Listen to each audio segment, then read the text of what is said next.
দেখেন, কারো সাথে তর্কে জড়ানোর আগে আপনাকে এটা ভাবা উচিত, আসলে আপনি কার সাথে তর্ক করছেন, আপনি কার সাথে কোন বিষয়ে তর্ক করছেন। একটা বিষয় একটু মনে রাখবেন, মৌমাছি কখনোই মাছিকে কনভিন্স করে না, মাছিকে এটা বোঝাতে যায় না যে honey is better than shit. দেখেন, মৌমাছি মাছিকে কখনো এটা বোঝাতে যায় না।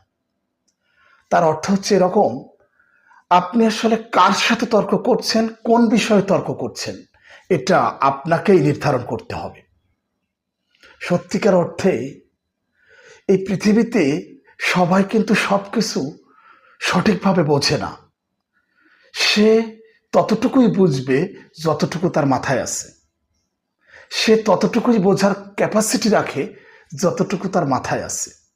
এটা আমাদেরকে বোঝা উচিত। তাই সর্বশেষ আমাদেরকে এটা মনে রাখা উচিত, মাছি সব জায়গায় বসে, মৌমাছি কিন্তু সব জায়গায় বসে না। কাজেই আপনি কার সাথে তর্ক করবেন, কার সাথে কোন বিষয়ে তর্ক করবেন, সেটা আপনাকে ডিসিশন নিতে হবে, সেটা আপনাকে ডিসাইড করতে হবে। আমার মনে হয় বুঝতে পেরেছেন।